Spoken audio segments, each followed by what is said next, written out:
Hey everybody, it's Selena Roane. I'm the founder of Fear Paranormal. I'm also on Fear the Freak, which was just about 2 hours ago. This show is new to Penn, and I'm really proud and honored to be part of the Penn Network. The show is kind of a little wide range of close to death, like anything with near-death experiences, maybe like what happened to me. I had to take care of my best friend on his last month of his life, things like that, watching death happen, or even paranormally, anything that you've dealt with near-death experience or the other side. Tonight's guest I have is a friend of mine from back in high school, so I'm not going to age either one of us. Let's just say it's been a long time since I've seen her, and she's been through an awful lot, and I was like, wow, I think you take the cake on the number of near-death experiences or crazy things that have happened in your life. And her name is Heather Salberg, and I would like to welcome her to the show. How you doing tonight, Heather? I'm hanging in there. Hanging in there. I know you're having a little rough night, and I'm praying for your dog. I'm sorry to hear that, and I hate that it's tonight. But I was talking with you in private messages, and man, I tell you, you've had a really rough time. So why don't you tell us about the first near-death experience that you had back in, what was it, 97? Okay, that would be when I severed my arm. Yeah, that doesn't sound pleasant. Yeah. It was a bad situation. I was arguing with my husband pretty bad, and I let temper get me. I went through a window. He shut the window as I tried to be mean and hit him. And next thing I knew, I had a 16th of an inch from my main artery in my right arm, completely severed and lost my median nerve. I sat there in the emergency room for an hour and a half, bleeding and holding that with glass and shards all in there, and just holding it as much as I could with like a tourniquet and hoping I didn't bleed out. Wow. 16th of an inch. It was very scary. Wow, that's crazy. And then you had a couple of other ones. Why don't you tell us about those? I know you had like another one in '02 and then another one in '06. Your even numbers are not good for you in the years. I'm telling you. The 97 one was off, but then everything else was like every couple of years you were having some difficult experiences. Yeah, it was either a crazy situation or close to something really bad. In 2002, I was working in Ovilla, Texas, and I was helping the guys install 8-inch water pipe. And one of the guys was messing around using the boom of the backhoe bucket to push himself up over a pile of rock and slip with the controls and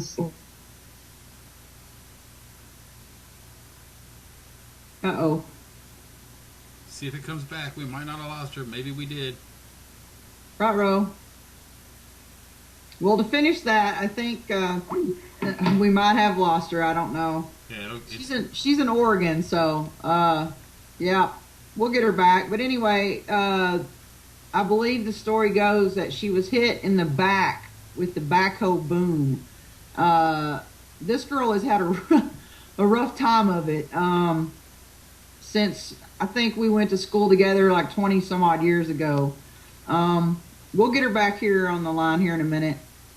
She's all new to Skype too, so we have to be patient with her. But while we're sitting here, you need to check out Marshall Haunted Holidays and get your tickets now. Got some awesome vendors out there. The Ghost Hunter store is going to be there. I'm trying to kill time, Yeti. Oh, I know. Metaluna will be there. Yep. We're doing Art will be there. Penn will be there. We're also doing the carnival for Cohen. Oh, really? Carnival for Cohen. I can't believe he's already up to 2 pounds. For some of you who don't know, our dear friend Shonda has had a baby that's premature. He's Cohen the Brave. He was born at 23 weeks old. And he's been fighting so hard that, didn't you nickname him our little Jedi? Yeah, that's what Shonda nicknamed him. Oh, Shonda nicknamed him that. Okay, well, we always refer to him, even my son, as Cohen the Brave. So that little dude is a fighter. That's all I know, and he is so awesome to be up to. I think it's what two something pounds now. Yep, he's getting there. Awesome. Well, they have t-shirts for Team Cohen that if you can, I guess the link is somewhere on you guys page, right? For the t-shirts, or how do they get those? The t-shirts, we'd have to get in touch with Shonda. I don't, right offhand, I don't know if there is a link for the t-shirts. This is all coming pretty much straight to from Shonda. Oh, okay. I'm so sorry, guys. Oh, there you are. Hello. That's okay. I ad-libbed and I filled in. It's all good. We live in the country. We just got got rid of the dial-up about 2 years ago. Oh, okay. I can't see her. I can't see her yet, Yeti. Yeah, she's gonna have to start her camera. Okay. Ah, there she is. There she's coming. Learning. I am learning. All right, there you go. I told them that you were new to all this, so just bear with you. But I kind of tried to finish your story a little bit, and you were at where we lost you. Was it they hit you in the back with the boom of the backhoe? Is that right? The bucket of it, yeah. The bucket of it. Okay. The thing that kept me from getting hurt severely was the fact that there was mud caked in the rock teeth of the bucket. They had these big teeth to break up the rock. Right. Oh, so yeah. Having all that mud cushion the blow so I wasn't killed. It was up my left shoulder and my neck was all kind of crooked. Jesus. Wow. Yeah. I'm telling you what, man. You're like one of those, what do you call them, robos. You just get right back up and keep going, huh? Well, my mom's name is Kat, but she gave me her 9 lives. Is that what she says, huh? It sounds like it. I tell her that. So you had another one in 06, and what was that one about? Oh, that would be a shocking tubal pregnancy that ruptured and kept me, I didn't realize it for about 3 weeks. I was constantly in pain and bleeding and hemorrhaging for 3 weeks. Wow. When I went to Parkway, they wouldn't treat me after 8 hours. So then I went home, went to bed, and the next morning I woke up, went to the hospital, and they had to do surgery immediately. Wow. So you could have pretty much bled to death at that point. She told me I should never have gone home. I was that close. Wow. Well, you did have another one in 08, and what was that one about? That was another tubal pregnancy on the other side. Wow. Wow, yeah. I'm telling you that one I carried for 3 months after they thought that they had terminated the pregnancy. Oh, they thought they had terminated it, and you still... Yeah, they gave me an abortion shot to kill the live fetus in my tube, and 3 months later, I had to have it removed surgically. Yeah. Man, and then the big one came in 2011, and we jumped. At least you waited 1 more year to have another tragedy or another tragic event happen. And in 2011,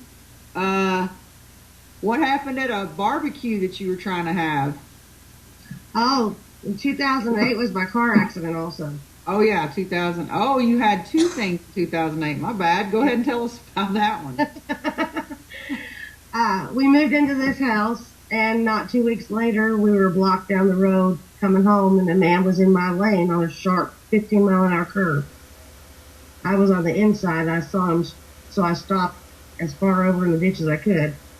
And his F-350 diesel dually crew cab hit my little Durango in the front headlight and fender, wow. Break the front wheel at the center part of his axle, and bringing him back around to the back end of my truck. Wow. That one, I was taken on a stretcher and a back brake. And therefore, 3 neck surgeries I've had. And headaches and neck pain and back pain and everything that comes along with that, right?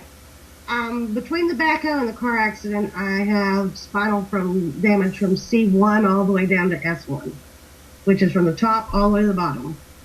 I've had 3 neck surgeries and a lower back surgery in the last 2 years. Holy cow. And I thought I had back issues. And the biggest one was 2011 on my son's 16th birthday. Wow. We had a band and a big barbecue going, and a 600-pound barbecue grill. I smelled a big bunch of propane, looked to see through the side hole, and it ignited in my face. I was on fire from my waist up. And I didn't want to go with the hospital, or to the hospital with paramedics, but I did. And when I got there, they almost couldn't induce me into a coma. Soon enough, they barely got the tube down my throat. I had inhaled the flames. Oh my God. I had 1st through 3rd degree burns in my lungs and esophagus and on my body from the waist up. Wow. Dead. I mean, you were really trying to light that. You were really trying to give that birthday a big old spark, weren't you? Yeah. He won't forget that 16th, will he? He's over here going, you bet, you bet. Now, you know, when we grew up in Lancaster, and there was nothing to do in that town but party and out in the country somewhere do a bonfire. That's the house. But never would I have suspected that somebody's mom would actually be the center of the bonfire. And I can't imagine, I can't imagine what he was, feeling. I mean, he probably was scared out of his mind. And I mean, Yeah. you said, you were joking and said that you came home looking like, what was it, from the Tales of the Crypt or something like that? Or Keeper's daughter. Actually, I'm not joking. If you looked at my Facebook pictures, you would have saw those. I was charred and my hair was completely burnt off on the right side. My earring was kind of burnt onto my ear. Oh. They had a hard time getting that one out. But they Wow. had to drug induce me into a coma and told my husband I had a 5% chance of living. And you just keep coming back. You just keep fighting. And there's something that, somebody's watching over you. And I think we kind of, hit on that a little bit when we talked earlier. We had a lot of tragedy around us too in school. Yes. I mean, they think that 1 or 2 a year is something big, in a school. But unfortunately, for the people of Lancaster High School, for about 4 years there, we went through quite a bit of death and funerals and all kinds of different things. And Heather and I actually have a mutual friend we had a mutual friend that we loved very much. And, we talked about him being your guardian angel. And, Oh, yeah. You said that you had no doubt that Chris Bloom, which was an amazing human being, was your guardian angel. And why don't you tell me a little bit about your relationship with Chris and how you feel that maybe he is your guardian angel so much? Well, we were always close. I was close with his whole family. I'm so close with his family. Linda's my mom. Yeah. But Chris, he was like my best friend, and that I never told him that, he was that cool, but I thought of him that way. Kids stereotype. And Chris, he, at the time when I met him in high school, he had the acne and going through all the changes, and kids were mean to him. They were mean to him. When he and I hung out, just like you, we hung out with anybody. We didn't care what they looked like or who they were. As long as they were cool people, nice people, and had a heart, they were our friends. Right. And Chris was always there. My first boyfriend was his brother's best friend. Oh, my. Mike That's or right. Jason? Jason, right? Mike was Chris Older. Wright's best friend. Oh, okay. Right. Okay. And Jason, I didn't know Jason that well. He was too little. He Yeah, was he too little was. hanging, I mean, with us, really. But what hurt me was that I was gone. I took off with my mom, with some friends, and my mom, I couldn't get a hold of her, so I was out of town for a while, a couple of weeks. Right. The day I came back and went straight to the church where the funeral was being held. Because I was told on my way into town that it had happened. Oh, my God. It was a shock, for sure. I mean, just a little bit about Chris. He was an amazing person. He had a great soul. He loved track. He loved to run. We hacky sacked all the time. He was just a good soul. And when you try to give him a ride to the party or something, he'd go, nah, it's cool. I'll run. I'll see y'all there. Running was his life.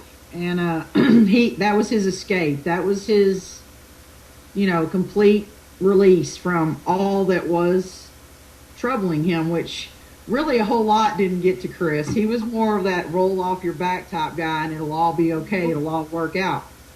Well, there was a hunting accident. Truth will never be known about how that exactly happened or if anyone was actually to blame or if it was an accident. But it was really a freak accident if it was. And the shotgun was propped up in the back of the truck. They were deer hunting. It was him and 3 or 4 other guys. The gun was propped up in the back of the truck and somehow it fell down and discharged and blew Chris's inner left leg off and some of his way too close for comfort. Yeah, and his other things, and he laid there and pretty much bled to death. I illegally gave blood. I'm sorry to admit it, I'm not, but I did go to a couple of different places each day to give blood because he was going through it pretty rapidly. But the gangrene is what got him, and they ended up having to amputate his leg. And I guarantee this is my thoughts, but my opinion is, like everybody's got one. But I think when he looked up and he saw the reflection in the TV monitor and saw that he didn't have a leg anymore, I think that fighting side of him was crushed. And Right. I think he gave up. I mean, he was like, that was who Chris was pretty much, besides being just a cool, hacky sacking hip dude that was really just a sweet guy. And if you ever needed a great hug or a smile to light your day, that would be Chris. And so losing him was pretty immense. I had Al Franklin on when I was on the talking side of the networks, and he also saved Al's life in Afghanistan and Iraq. And it was a pretty interesting story, but Chris has touched quite a few lives. It's kind of strange that not only did he touch Al's, and he saved pretty much Al from maybe perishing in the war, at least he thinks that Chris is his guardian angel as well. So it was really interesting that you're adamant about that. I mean, and that's how good of a guy Chris was, that he's guardian angel to a couple of folks. Well, yeah, and he's the kind of guy that, even if you never were able to tell him how much you cared or how much you loved him, he knew. Yeah, he knew. And he was always there. He always had your back. When you needed somebody to talk to, he always gave you not one ear, but both. Yeah, full attention. It wasn't like my poor self trying to talk to somebody in my ADD, and I'm like all into it, and then I'm like, squirrel. I can't help that. I'm bad. Stop. My ADHD one over here feeling it. But yeah, I definitely I wanted to get your take on any experiences that you could have had with any of everybody else is telling me what happened in my coma. I don't know. I had an allergic reaction to the medication, is what the hospital says. I guess I mean, I've lost 6 days. I have no clue any part of it. And it may be for the best, you know? Yeah, because I guess I called my mother-in-law horrible things and tried to step in front of the kids and. So that subconscious came roaring out then, huh? Actually, they said that it wasn't subconscious. They said it was, there's no way I had a subconscious, is what they're trying to say. Oh, so that's just your feelings busting out there then. Now, they said she has no clue what she's saying. She's having an allergic reaction. Well, that's good then. If that's the truth, I'm glad I'm saved there. Because, you know, once you make Mama mad, if Mama ain't happy, ain't nobody happy. Well, fortunately, she bounces back. She relies on me way too much. Well, I can't believe how many times that you've been able to bounce back. So it's obviously that you've got more than just Chris on your side. You've got to have a couple of more guardian angels, because if not, man, you've been keeping Chris on his toes for quite a few years. Yeah, we have my grandmothers, both of my grandmothers and my grandfather.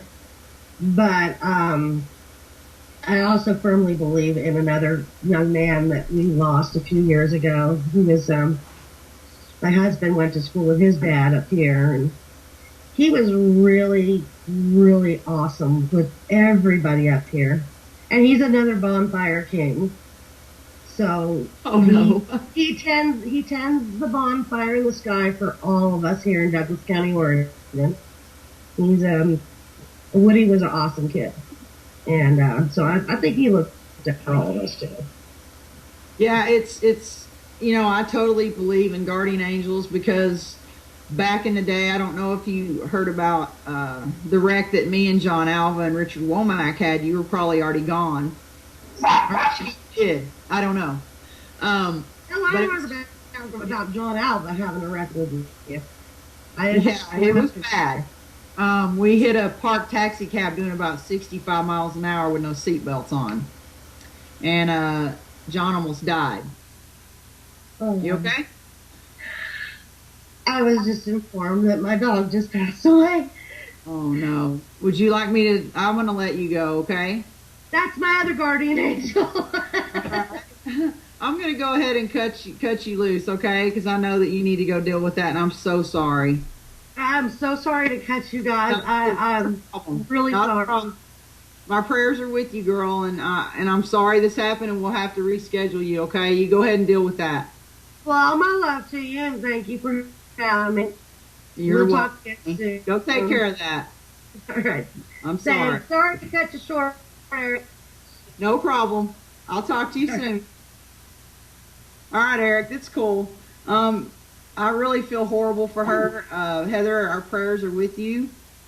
I'm going to go ahead and just talk about history, haunts, and legends, and some of the things that we're working on with fear.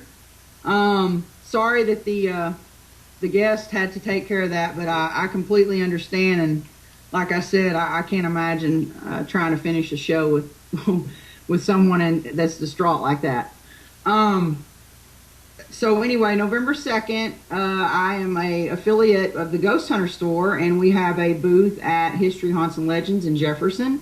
It's going to be a really amazing event. Paranologies will also be there. Dakota Lawrence will be there. We have tons of awesome speakers at that event. So you need to just look us up for the Ghost Hunter store, and we can get you hooked up with any kind of equipment you want.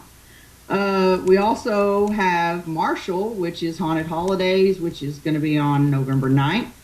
And Penn and Art have gotten together and put this amazing event together. And we're going to, where are we exactly going to be investigating? Do we know, or do we want to say? Or What, in Jefferson? Yeah, no, in Marshall. Oh, in Marshall. Yeah. There's two locations. Neither one have been formally investigated ever, to our knowledge. One is is the oldest building. It was built in 1886. Yes. And the building has served many purposes. It's been a library. I think it was even part of the courthouse at one point in time, maybe when it's early construction. But its last major function, what it has been for the last 40 or 50 years, is Chamber of Commerce. And if anybody knows anything about Marshall, they've had business at one point in time. Marshall was a huge business center. So this is a large building. This is like 2,000 square feet, both floors. So it's a large open kind of building, and it's never been investigated. But if you think about all the different people that have been in, sat in, had arguments in, just the energy that can be in the building is tremendous. The other location is a 3,500 square foot, 3 or 4 stories counting the basement mansion, Plus the guest house. mansion house plus a guest house. Wow. This is just an old-fashioned. I got more money than you got, and this I'm going to show it to you in my house kind of thing is how it started. I think huge porch. It sits on an acre of land in downtown Marshall. That's another thing that's a giveaway. Just hardwood floors, hardwood paneling. I mean, it's a beautiful, beautiful house, and it's been historically restored. It's been in the same family for since it was built. There's 2 names that are on and I don't have it in front of me, but there are 2 names that are on the actual house, and that's only because one of the sisters that owned it, or one of the kids that owned it, daughters from the original family that owned it, married. Wow. So they had to add the name. So there's like 7 or 8 huge trees on this property, and what the original family did, and it was built in 1901. Every time they had a child, they planted a tree. So those 7 trees are for the children, and they're huge. I mean, you're talking like an oak that's 70 or 80 or 90 foot tall. There's a maple tree that's at least that big or bigger. I mean, these are huge trees. Anyway, that's the second property. That's the one I'm going to. I think Freak's going to the other one. Yeah. They're both. So we can both kind of get the experiences from both spots. Sure. Sure. Crystal will be with me then. Yeah, and the cool thing about it is it's not that one's better than the other. One is physically larger, but like I said, neither one of these have ever been investigated before, so we don't know. You know, you don't know what you're going to find. And the other important thing I have to remind people about that event is go buy your VIP ticket now, because we are limiting, including all the vendors that want to go and all the people that buy VIP tickets online. In fact, I have to add that up and change the number tomorrow on the website. We are only going to have 40 people total at these investigations. So you're talking 20 at one and 20 at the other. Wow. Because we want to make Well, sure. I mean, got Tammy's. Tammy got her VIP, so we're set for her. Yeah. Everybody needs to get their tickets for those. Both those events are going to be extremely amazing, because both of the cities, Jefferson and Marshall, they both have so much history that there's going to be activity in those places. I guarantee it. I just can't wait to be one of the first investigators in there. That's too much fun for me. Yeah. I hate going into a place that's already has preconceptions of apparitions and footsteps and blah blah blah. You know, I like to go into a place where I don't even know what's going to happen. Well, plus even when you try your best to not read anything about it, I think everybody always ends up reading a little bit about it. So you almost always walk in there with some preconceived notions of what you're going to run into, what you're going to find. Right. With these two, you can't do it. I mean, you could go do some research on the buildings, and you might learn some names of people that either used to work in there or whatever, or live there, or major members of the Chamber of Commerce or whatever. But that's about it. Yeah. And when it comes to that house, you could go, I guess if you were real adventurous, you could go to the property records there and go look all that kind of stuff up. You're still not going to know what you're going to run into that night. Nobody knows. Yeah. When we do I've never been to the Jefferson deal, and my grandfather, weird enough, before he passed away, he worked for Southwestern Bell for like ever. and it was in Marshall. They live in my grandparents actually lived in Hallsville, and so I would spend my summers in Hallsville. But you could go downtown Marshall with my pawpaw, and you could almost feel, the history of the place driving down the street. And it's pretty much just the age of everything. It's got so much kind of attached to the buildings because of how, like you said, how many people, how many different walks of life have been in there, what has happened there. You just never know. And, that's like when we went up to Galena with the Shadows of 66 to that bordello. They were telling us that we were at the wrong spot, that wasn't the bordello, that, murders didn't occur there, blah, blah, blah, blah, blah. And we went and looked up, the history of it and did some research ourselves. And it's funny how the records of the land pretty much say that it was a bordello, that it was used as a actual boarding house / bordello. And the information that you get is very limited when you're looking up history. But with some places like in Galena, that was like full of information. Some were myths, some were legends, and you have to cut through all that. But with Marshall, it's like with yours, it would probably be very hard to find any, like you said, any kind of paranormal claims because no one's ever been in there to do that before. I wonder if we ask the family that lives in there over the years, have they ever encountered anything paranormal? They would probably answer yes. Well, the daughter, one of the last the daughters of the family is actually moved into a smaller home. She just simply couldn't afford to take care of the big property, so it was too much for her because of her age. So she's moved into a smaller home there in Marshall and still lives there. But no one lives in either location. There is no.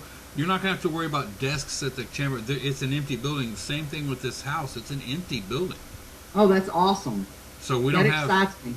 other than people falling downstairs, that's really the only other liability, but that's why everybody has to be 18 that goes inside. Right. But like I said, they're empty buildings, It's going to be a good night. And especially the people with the VIP, there's going to be a cemetery walk at dusk. Oh, the VIPs it is. Oh, that's cool. That's an added that I've never heard of before, at dusk. Yeah, it's supposed to be held at dusk. So people that want to take pictures or whatever, you can get that super duper creepy vibe going on there. So I was talking to you. There's a really interesting man that I met at Phantom Fest because I just got back from Phantom Fest. I met some really awesome people there, some really crazy people. People that we would never expect, because I met Leatherface. You expect Leatherface to be this big old scary dude, and he was just a big old teddy bear. Lizard Man was pretty interesting, and meeting all those people and staying in the Minger.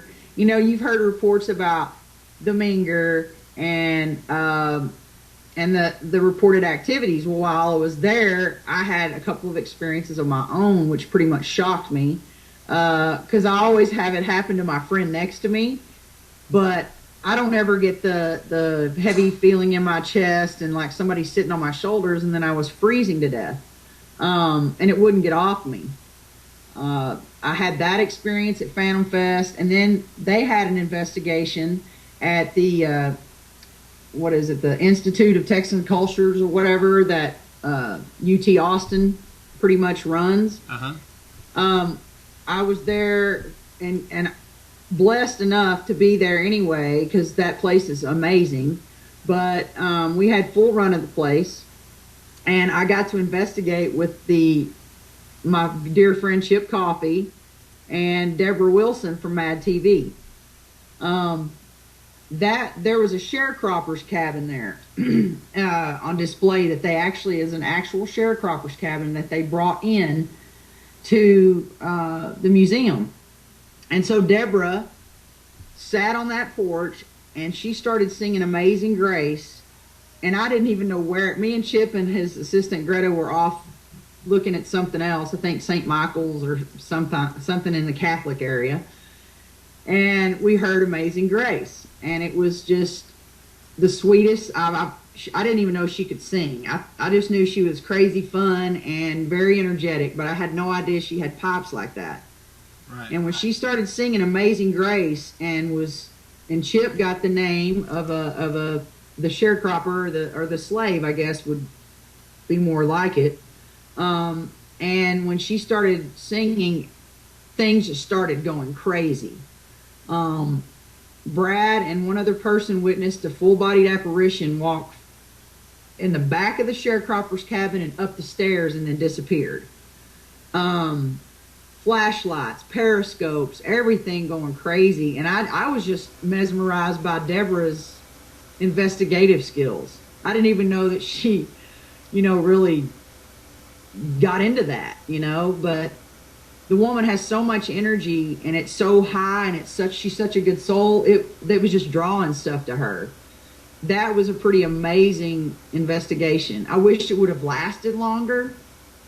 Because I never can get enough when there's activity like that. It's like I'm such an adrenaline junkie when it comes to that's my adrenaline, and I just couldn't get enough. But then the next night I set up one, or got Freak on one for her birthday, and it was they went to the Texas Ranger Museum, and she said they didn't have as much activity, and I said it was probably the people you were with and the energy they were exuding, because Deborah was singing Amazing Grace, and then she sang some other song from back when there were slaves and stuff, and she was pretty much connecting with that slave and saying, I come from you, I'm proud to be, you made it to where I can walk down the street and hold my head up and be proud of who I am, and I thank you for that. And she was honoring him, and man, it was amazing, the activity that we were getting. I mean, I don't even think I went to any other floors to even investigate, so I know I have to go back to that place. But sometimes when you have these like conferences and you go to some of these places, they're a letdown. But I can safely say that Phantom Fest, they did a pretty good job on the Friday night investigation for the VIPs. Yeah, well, the conventions and a meet and greet is what it is. A meet and greet is a meet and greet. Nobody walks in with great big huge expectations. Right. Sometimes the general public, people that don't paranormally investigate, or they're just thrill seekers, if they don't walk in and get possessed by a devil, they're disappointed. Right. But if you walk into the conventions where it's more about the people and the networking, if you walk in with a good attitude, you're going to have a good time. You walk in thinking, well, this is going to be kind of boring, and that's exactly what's going to happen for you. So, I'm not surprised you guys had a lot of energy and stuff happen around. That doesn't surprise me a bit. Oh my God, it was so awesome. And then, but the guy that I was talking about earlier that I met at Phantom Fest was so interesting because his table was right across from ours. And his name's Jason McLeod. He's going to be at Marshall, which that's who I was trying to talk to you about. This guy is so cool. And then I look on the new banner and I'm like, dude, he's already on there. But his book, Dark Siege, he's worked with Ed and Lorraine Warren for like the last 25 years, and that alone is a conversation I would like to sit and have, because those are two people that interest the hell out of me. Yeah. Watching the movie The Conjuring, he said that if you think The Conjuring was scary, you should read his book Dark Siege, and the things that he has to say are just so interesting that I can't wait to hear him speak in Marshall. I hope to God I get away from my table long enough to sneak in there and listen to him. But, Marshall's going to be incredibly cool because we're going to have good energy there. We're going to be having a great time because we always do.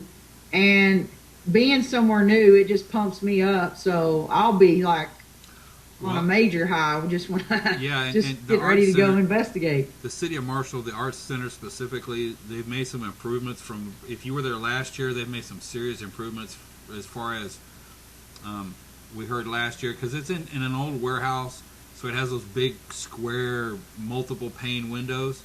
Well, they've got a bunch of those blocked off, so it's not this huge blinding room you're sitting in anymore. It's actually where they could have they actually have two video screens. We haven't decided yet whether we're going to use them or not, but they can have like loops playing on the video screens the whole time we're there. I mean, It's a really, really, really nice setup. Cool. And hell, there may even be activity in the art center for all we know. I don't doubt that. And the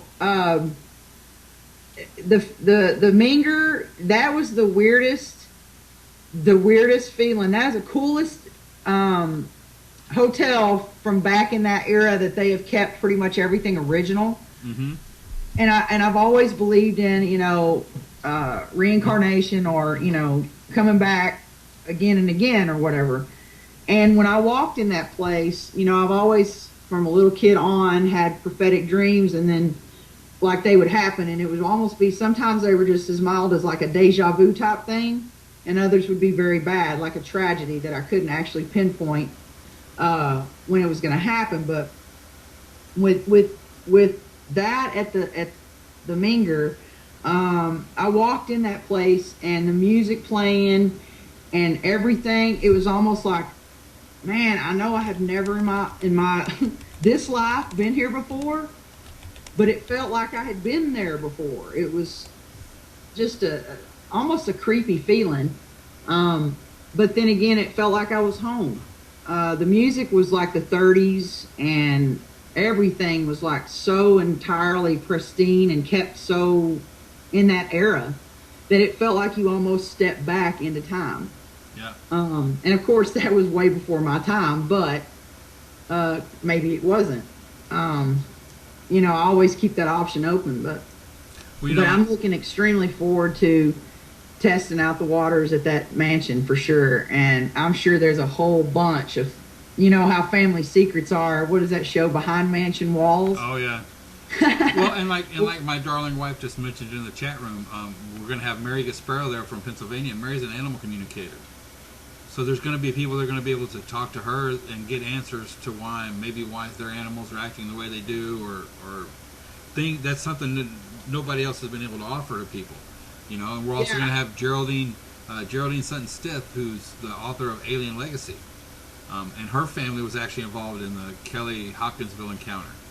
She's going to be there to speak. So we've got a really wide range of people that are coming to speak. And I like that, and we're also working on the Texas Para-Unity third annual for March of 2014. And we've been working our tail off, and we finally got everything kind of secure enough to where we can now say the Ghost Hunter store, thank you, Dave, has sponsored, is the key sponsor for Para-Unity. And it's going to be held in Glen Rose this year at the Expo Center. And it's going to be awesome. We've got vendor tables still open. They're extremely affordable. And it all goes to the profits that we have after everything we pay for, of course. All the profits go to the Breast Cancer Research Foundation, and we gotta save the twins. You know what I'm saying? Everybody loves boobs. Yeah, we gotta save the boobs, and so we're gonna really make that a pretty awesome event. So Ghost Hunter Store is the key sponsor, and then DNS Live, and then PEN, and Dead Air Paranormal. And I always forget these guys, but my own team, Fear, is also a small sponsor for it. And, we really want to make it amazing this year. Keep building those numbers up. I know the first year that Becca threw the Para-Unity, it was rainy and nasty, and I think she said she may have had 70 people come. And then the second annual was a lot better. It was like 130 to 150. So we're going to shoot for 200 this year. And I think we can do it. We have Dakota. Jason McLeod will be there. Ken Gerhardt, Larry Flaxman.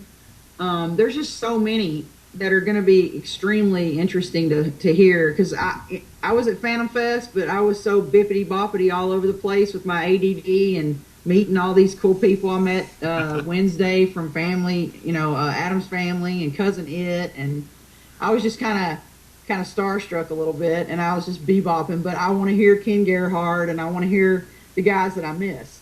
Yeah. Well, when it so comes to maybe one of these times I'll get to. Well, when it comes to the Para-Unity too, the other thing we need to throw out to all the paranormal groups and everybody that'll see this show in archive, Um, everybody talks about paranormal unity. Stop talking about it. Start doing something about it. Show up, help out. You know. That's right. Talk. If you're going to talk the talk about unity, walk the walk about it too. That's right, because fear is majorly about para-unity. I mean, we work with. I work with TGG. My friend Annette has a great group called Texas Ghostly Gatherings, and there's over 300 investigators, and they're kind of freelance. Sometimes they'll go with, a team that they have or that whatever, and sometimes they'll just want to go and mix it up a bit and kind of learn something from other people. And that's para-unity is about throwing yourself in there and helping out, donating your time, volunteering. Not this crap between each team about this, that, and the other. It needs to stop. I mean, we're all going for the same thing, answers to questions that we all have, and there's no competition I don't see in that. I see that we have one goal and that we're all going for that one goal, so let's share and, try to teach each other on how to get to those answers. I'm real big with fear about that. We do a heck of a lot of para-unity. We work with DNS all the time. We work with TGG. I work with Everyday Paranormal. I mean, we just kind of mix it up, and I like to do that. I don't like these teams that, well, no, we can't, go and investigate with them. We can't do this and we can't do that. I don't like that at all. I think it's all about you go and you learn something from a different person every time, and I like it because it's all about learning. But I'm going to go ahead and wrap up the show and thank my sponsors and kind of give a shout out to a couple of people. Last night, my good friends Wendy and Wes at Flanagan's Party Barn were kind enough to have throw me actually a DVD release party for Shadows on 66. Here it is. You can get your copy. You can either email me or you can get it on shadows66.com. And it went rather well, and they did it out of the kindness of their heart, and I wanted to extend my thanks to them. They are one of my sponsors, along with my brother Tony down there in Waco with Syntex Roof Systems, and my friend at Shamrock Pest Control, Sean. I wanted to thank you so much for your support. You've always been there supporting me from the very beginning of me founding Fear, and you've supported me in everything I've done, and I appreciate that. And again, my friend Barry Harger with Saba, and he sells Ace Weight Control along with a lot of other good products. You need to look him up on Facebook. You can look us up on Facebook. We have a show page, or I have a show page, Close to Death by Selena Roane, and go and like the page and keep up with who's coming on. I've got another Facebook page. It's my Para page.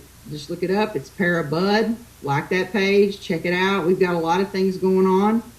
Fear Paranormal.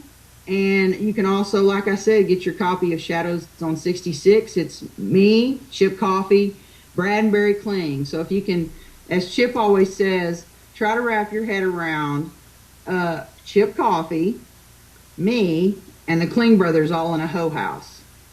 I mean, wrap your mind around that. And I want to also thank my friend Heather for coming on and sharing her stories. She's had pretty rough luck, and I feel for her tonight, and I want to say a prayer for her and dealing with the loss of her dog. And I hope you guys join me next Sunday, and I will be announcing the guest in the week, and I will see y'all next week. Thanks a lot for joining. Peace out.